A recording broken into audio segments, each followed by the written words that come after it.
Hi, I'm Juliette Hoover. I'm a graduate teaching and research assistant with the Center for Public Deliberation. I'm making this video with Martine Carcason in collaboration with the National Issues Forum as a resource for facilitating online deliberative discussions. A PDF of this PowerPoint will be in the description below if you'd like to open it to follow us along. So using our information from participant events that we've run this summer, as well as reports from NIF, we've created this list of what participants are asking for. They need clear directions, and they also want clear cues to be able to know who's going to talk next and to be able to enter the queue to enter the discussion themselves. Participants also want options. Some of your audience want high interaction, and some are also going to want low touch or low tech options, and we'll get more into that later. Also consider some of your audience will be able to participate verbally, but some will also want to use the chat. Our participants want to be able to be off of mute, but we also have concerns about limiting distracting background noises. Lastly, you might want to consider ground rules about multitasking. So moving on to our initial check-in. When you first get guests into your Zoom meeting or other video conferencing tool, conduct an audio or video check as your guests are admitted. I recommend admitting 2 or 3 guests at a time. You can just say something like, "Hey, glad to have you here. Can you please open your video and your microphone to say hi to make sure your tech is working?" If their video and audio is already on, just ask them to say hi. This is a great way to make sure that we can hear them clearly. Also, direct them to open the chat, the participant list, or any other windows that they'll need to be fully engaged in the meeting. There's also a big discussion against saying you're on mute. A lot of people advocate saying we can't hear you. However, this might be unclear to participants. One concern is that they are actually on mute within Zoom, versus if we can't hear them, it might be because they're too far away from their microphone is distorted, or they just aren't speaking loudly enough. So consider what language you want to use during your meetings. These are a few questions to consider when you're planning for your event. What do you want your participants to know before the event? What do they need to know before they enter the meeting call? Make sure you provide resources or concise directions so they're ready for this. Will you demonstrate any of the participant platform controls during the meeting? This is a great way to make sure all of your participants are ready to be engaged in the meeting, but it also takes time away from the content. How are they going to reference information during the meeting? We'll talk more about this on a further slide. Consider who do you have on your team to help and what are their roles? Are they facilitators? Are they note takers? Are they entering the questions into chat? Are they a producer managing the breakout groups? Consider different roles that you could have on your team to make sure your online event runs smoothly. Lastly, consider what additional ground rules will you have. We've mentioned multitasking and also keeping people either on or off mute and on or off video. So consider what rules you want to have for your event to maximize your participation and engagement. Thank you, Juliette. So this is Martine Carcason, the director of the Center for Public Deliberation. So I'm going to walk you through the next few slides as we're kind of going through some of the things that we're learning as we've shifted to having much more kind of online kind of forums. So one of the bigger kind of questions that we're trying to figure out is what's the best way to share information?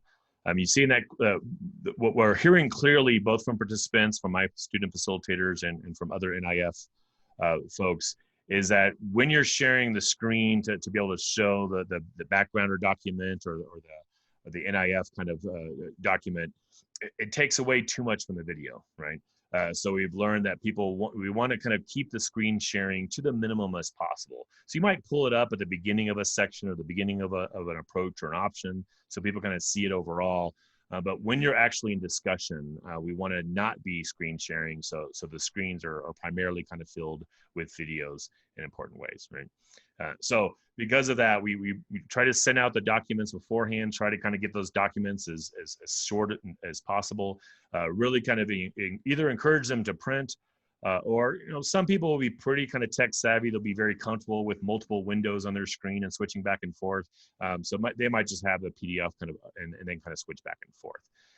So we've learned to make it as easy as possible. We tend to post links to those PDFs in the chat. So if people don't have them up already, they don't have to go track down their email or so forth. They can kind of pull up and have it. So you have that as easy as possible with them.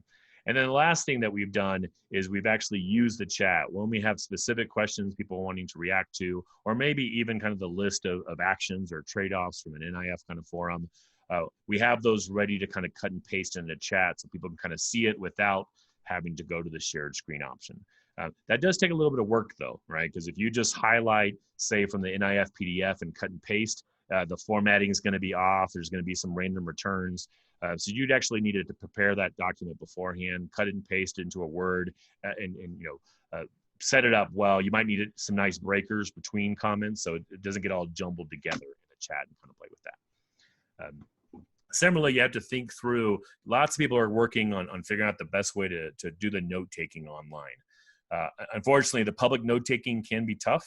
It goes back to we want to maximize the videos on the screen so people can see each other and they can interact and it feels more like a regular conversation.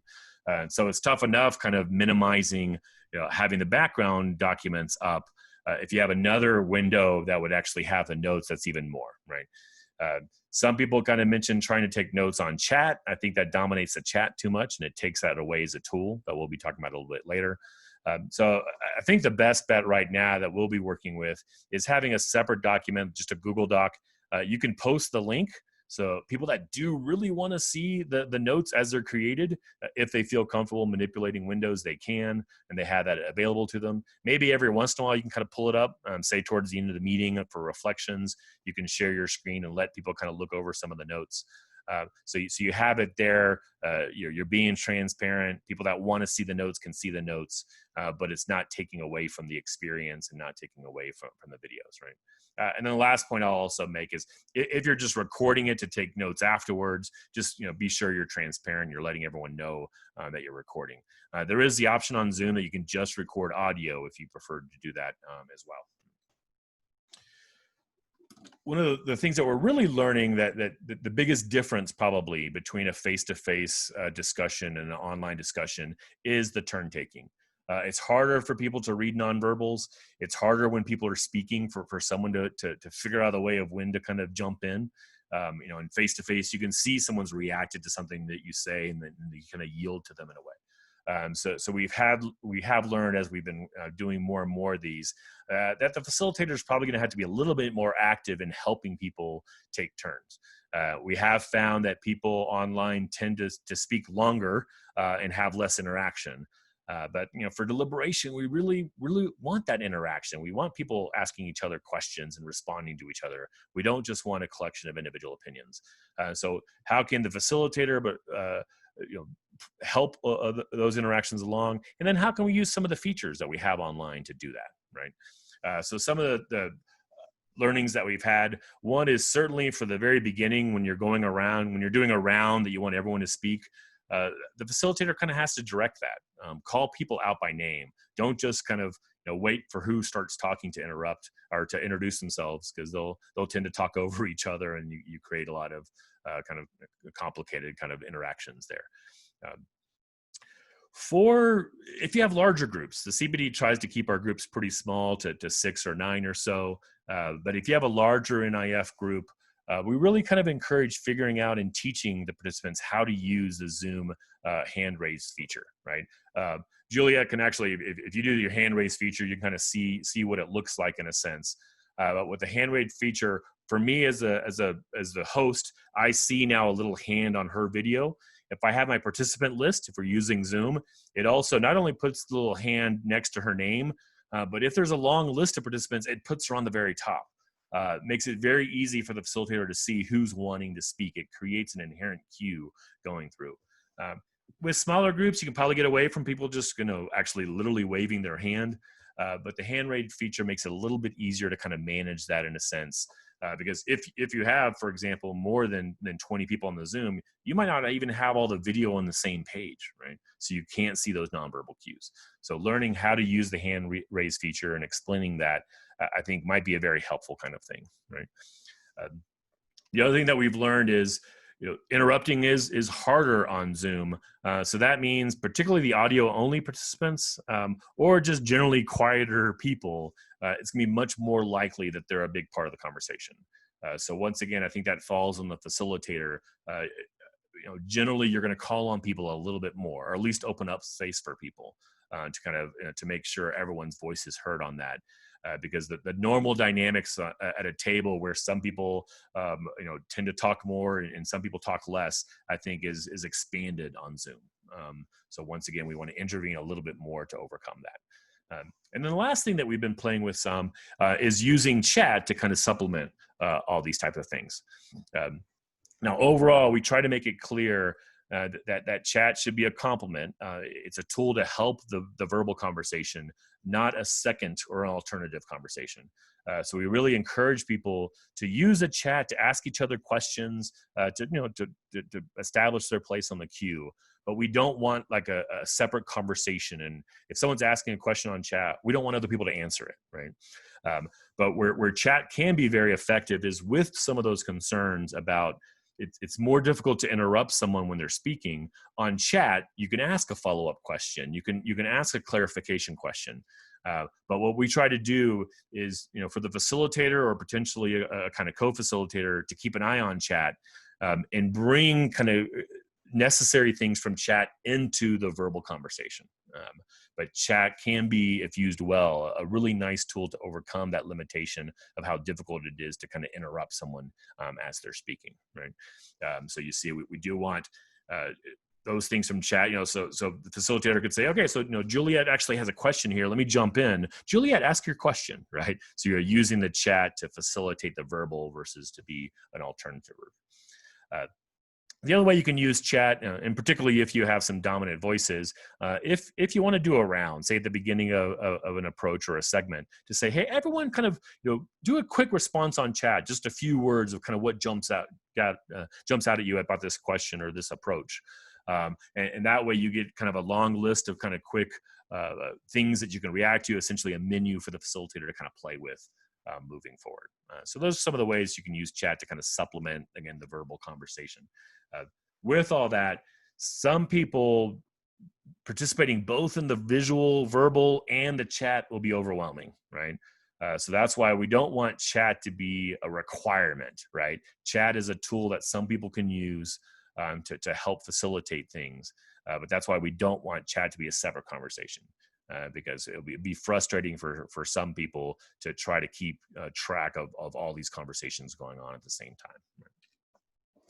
The last point that we want to make is to really think through and prepare for some of the technological issues that might come up. What we've been doing, we know kind of one of the big significant kind of changes of moving online is that it's going to create some people aren't comfortable online. Some people are not going to have as much experience. So how can you kind of intervene and kind of limit that obstacle as much as possible?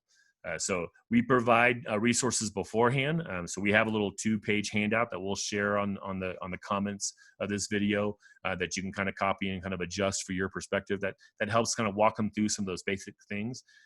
So far, what we've done is we said, we'll be on the call 30 minutes early. So if you'd like to jump in and check your technology and make sure it's all working, you can do that. Other people have done that the day before, just to have a preset time that people that don't want to kind of have the technical issues in front of everyone else you can deal with that. If possible, especially if you have a large meeting, to have someone designated as kind of a troubleshooting kind of tech person can kind of help. And one thing that I've done, especially if you're going to be the host and you're concerned about your own technological problems, I would recommend taking advantage, at least on Zoom, you have the option of using the computer audio or calling in for the audio. If you call in for the audio, it actually, you're using your phone for the audio, but your laptop for the video. It matches those together. But if you end up having some technological problems, some Wi-Fi kind of blips, your audio will stay fine. Right. So that's a nice thing to do sometimes if you have concerns as the leader of the meeting that you might have some technical issues. And then for the live troubleshooting, if you have someone ready that's not a facilitator that can just kind of help people, we've actually used the breakout room function on Zoom and have basically a troubleshooting room. So if someone in the meeting is having those issues, instead of holding everyone back, you can just kind of shoot them into the breakout room with your troubleshooter. Let them figure out the issues beforehand. Once they're ready, then you can pop them back in the main meeting, and that allows people always want to troubleshoot one-on-one versus troubleshoot in front of a crowd. So I think that works better for everyone involved in the meeting, right? So those are some hints that we're some of the things that we're learning. Not a lot of things that we know for sure exactly do it this way. It's just a new world that we're all playing with online as we shift. The good news is we've heard from lots of our colleagues and lots of my students that these online conversations are going well, right? People, it actually works better for some people. And if you figure out how to use chat and some of the other tools, you actually have some tools that you can't actually have in a face-to-face conversation. So I think it's exciting world for us, that it's opening up new possibilities for us to host more of these meetings as we go through. And we'll be happy to continue kind of sharing our learnings as we move forward. So from Juliet and I hope you appreciated this video, and feel free to kind of shoot us emails or pop questions on the comments, and we will follow through with that.